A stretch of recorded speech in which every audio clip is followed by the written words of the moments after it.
Hello everyone.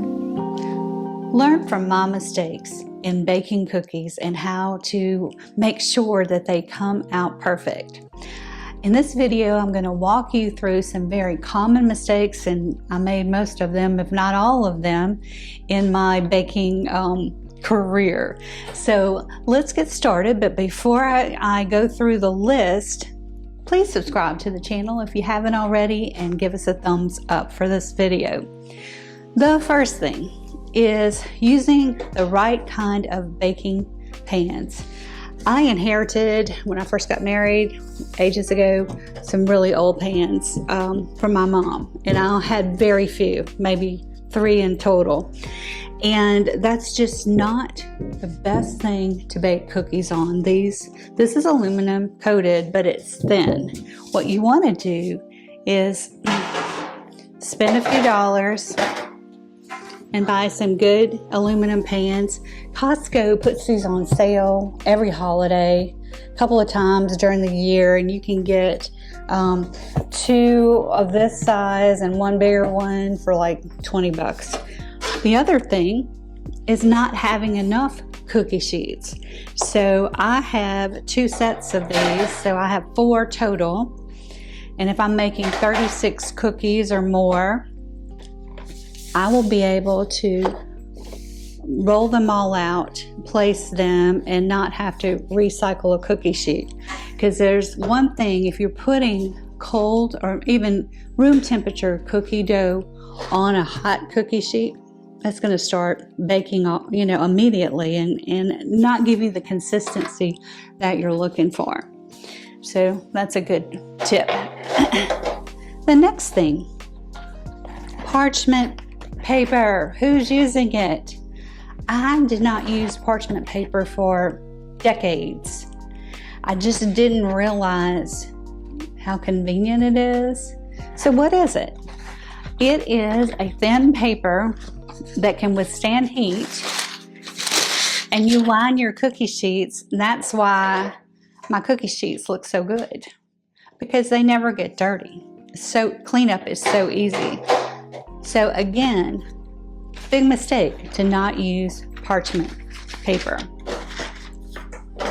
The other thing that I thought, and I think it was just my mom didn't have one of these, and I did so much baking with her, and she just didn't use one, so I didn't see a need.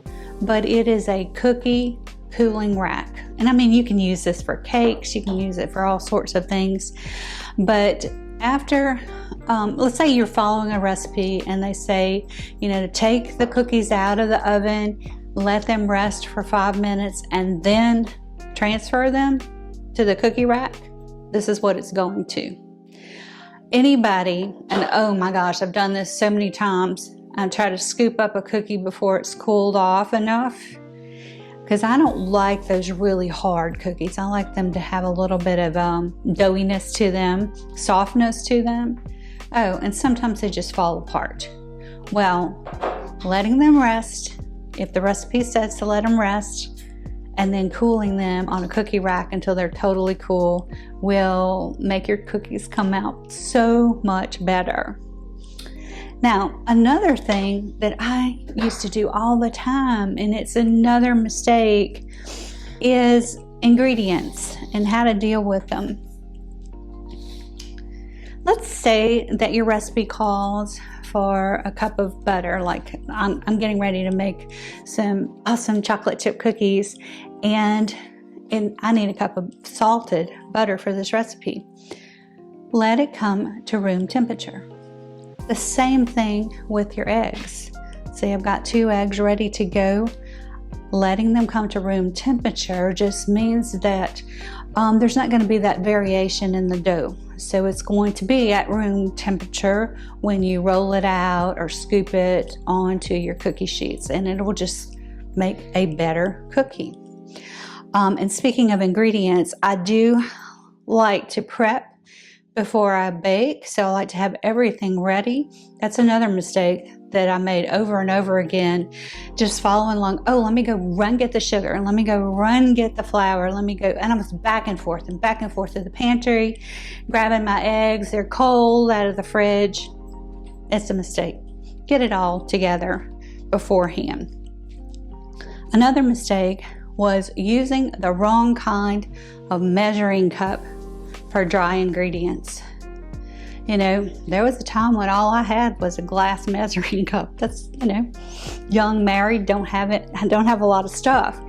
And so when I invested in this set of dry measuring cups, I saw a huge difference in the consistency of my cookies. When I would repeat a recipe, they always came out the same.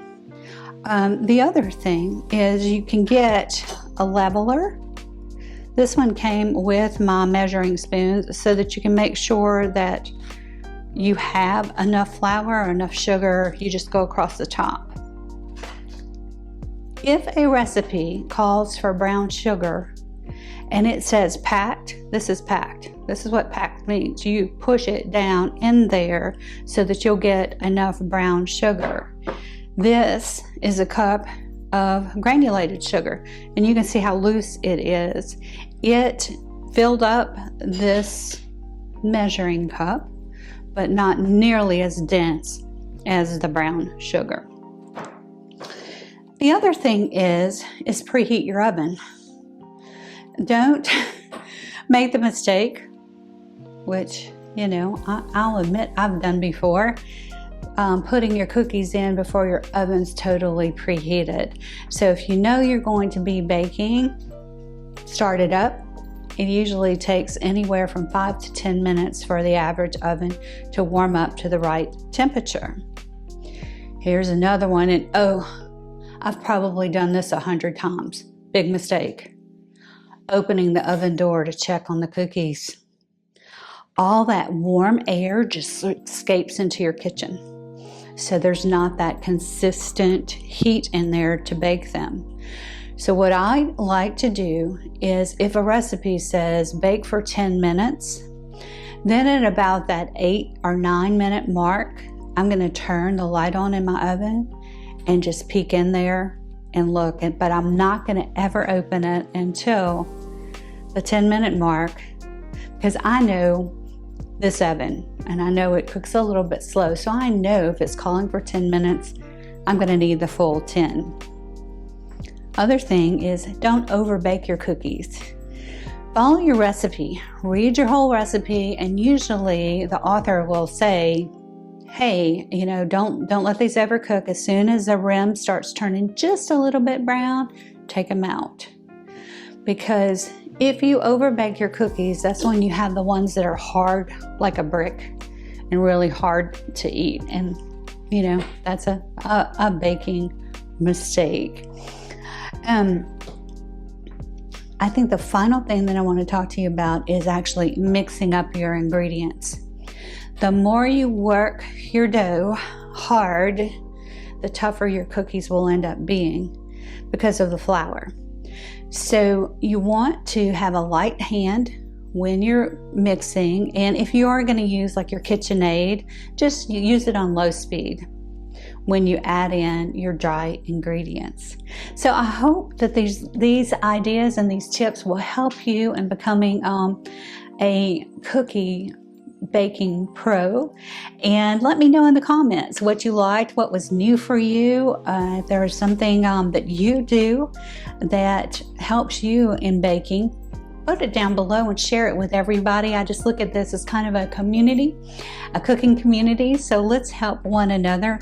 Again, subscribe to the channel, give me the thumbs up. I will link that chocolate chip recipe above so that you can go check it out, and I will see you again in a week.